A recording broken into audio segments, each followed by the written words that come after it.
Selamat pagi, selamat siang semuanya. Senang sekali aku bisa menyapa kalian semua dalam video pembelajaran kali ini. Jadi, pernahkah kalian terbangun di suatu pagi melihat tumpukan tagihan, memikirkan rencana karir, atau tiba-tiba merasa cemas tentang masa depan lalu bergumam dalam hati? Apakah ini rasanya menjadi orang dewasa? Jadi, fase yang membingungkan sekaligus menantang ini bukan hanya terjadi pada kalian. Kita semua yang berada di rentang usia ini sedang menavigasi sebuah babak penting dalam hidup yang disebut dengan perkembangan dewasa muda. Nah, saya akan mengajak kalian membedah secara mendalam bagaimana transisi fisik, intelektual, dan sosial yang membentuk diri kita yang baru. Jadi, secara ilmiah, masa dewasa muda adalah sebuah jembatan emas, sebuah masa peralihan krusial dari masa remaja menuju kedewasaan yang seutuhnya. Jadi, berdasarkan teori perkembangan dari Santrok, fase ini membentang cukup panjang, yaitu pada rentang usia sekitar 20 tahun hingga 40 tahun. Nah, apa yang menjadi pembeda utama antara remaja dan dewasa muda nih? Nah, jawabannya terletak pada tingkat kemandirian dan perluasan tanggung jawab. Di tahap ini kita dituntut untuk mulai melepaskan ketergantungan dari orang tua, baik secara ekonomi, sosial, maupun psikologis. Nah, kita memegang kemudi penuh untuk mengambil keputusan-keputusan besar dalam hidup kita. Kita juga belajar bahwa setiap pilihan memiliki harga yang harus dibayar berupa tanggung jawab. Dan menariknya, dari tahap ini kita dituntut untuk mulai melepaskan ketergantungan dari orang tua, baik secara ekonomi, sosial, maupun psikologis. Kita memegang kemudi penuh untuk mengambil keputusan-keputusan besar dalam hidup. Kita juga belajar bahwa setiap pilihan memiliki harga yang harus dibayar berupa tanggung jawab. Dan menariknya juga, kedewasaan kita tidak hanya dibentuk oleh kesuksesan, melainkan dari bagaimana kita menyikapi setiap kegagalan sebagai pelajaran berharga untuk mencapai kematangan personal. Oke, jadi mari kita bedah dimensi yang pertama, yaitu transisi fisik. Dari sudut pandang biologis, usia 20 hingga 40 tahun adalah masa keemasan fisik manusia. Pertumbuhan dan perkembangan tubuh kita telah mencapai kondisi yang paling optimal. Pada fase inilah kita memiliki daya tahan tubuh yang baik, kesehatan yang relatif prima, serta tingkat energi dan produktivitas yang berada di level yang tinggi. Nah, energi yang melimpah ini membuat kita mampu melakukan berbagai aktivitas secara aktif dan kreatif. Ya, namun transisi fisik bukan hanya soal kekuatan otot ataupun stamina. Di fase ini, individu mulai diakui sebagai orang dewasa secara penuh oleh lingkungan dan hukum. Tubuh yang prima ini memikul konsekuensi yang besar, siap digunakan untuk menjalankan tugas kehidupan nyata seperti bekerja keras dan membangun keluarga. Disinilah kesadaran baru muncul. Kita menyadari bahwa semua tindakan fisik kita memiliki konsekuensi yang nyata. Oleh karena itu, menjaga pola hidup sehat di masa dewasa muda bukan lagi sekedar tren, melainkan investasi wajib agar tubuh kita mampu menopang tanggung jawab yang relatif jangka panjang. Nah, selanjutnya kita melangkah ke transisi intelektual. Bagaimana cara berpikir seorang dewasa muda berubah? Jika kita merujuk pada teori kognitif Jean Piaget, dewasa muda berada pada tahap pemikiran operasional formal. Nah, kita tidak lagi berpikir secara kaku, melainkan mampu berpikir secara abstrak, logis, dan rasional. Kemampuan kognitif yang matang ini membuat seorang dewasa muda sanggup menganalisis masalah yang kompleks dan mencari solusi yang efektif secara mandiri.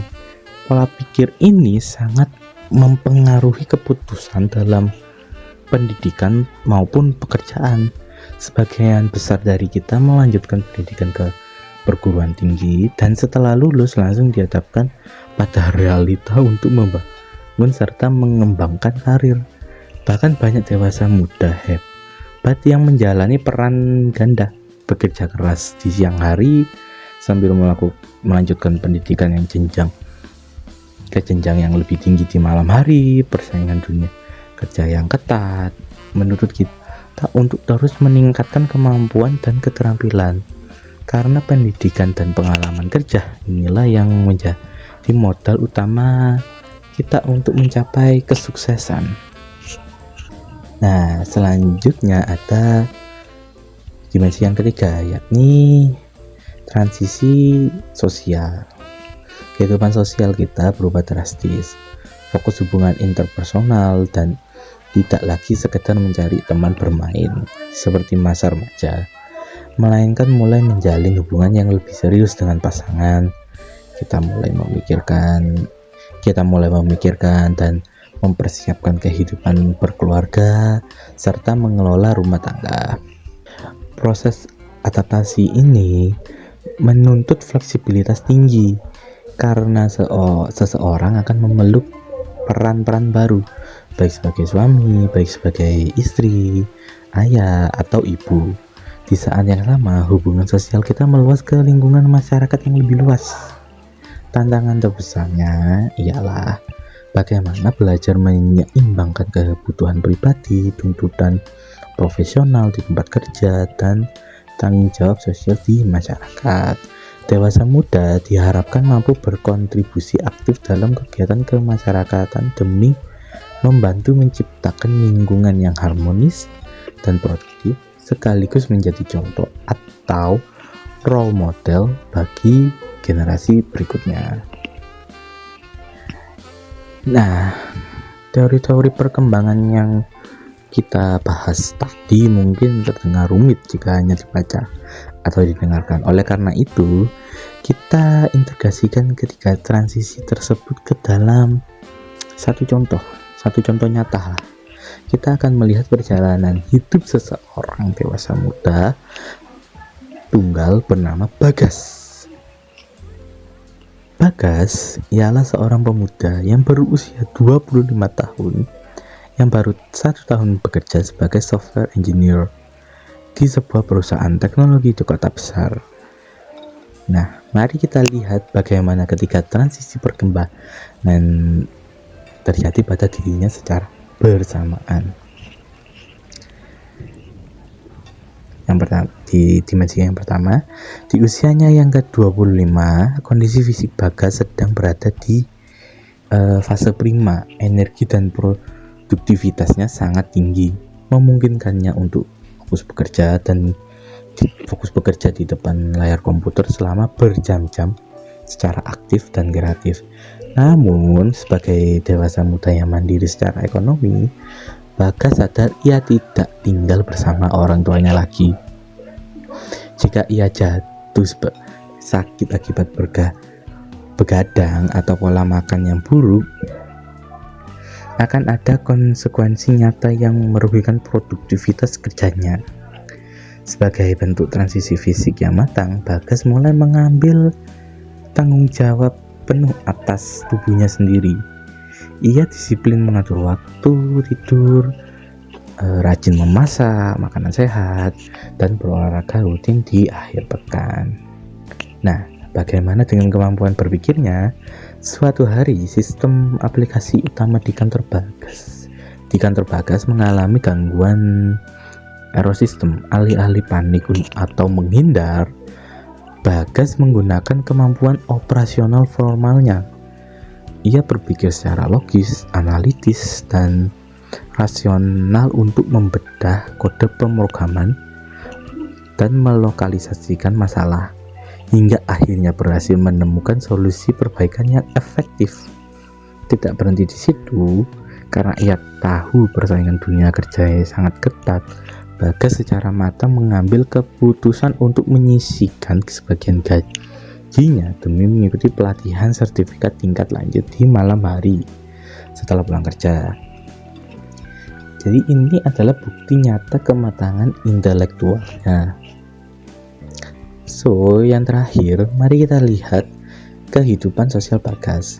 Bagas tidak lagi menghabiskan akhir pekannya hanya untuk hura-hura tanpa arah. Ia saat ini sedang menjalin hubungan yang serius dengan kekasih.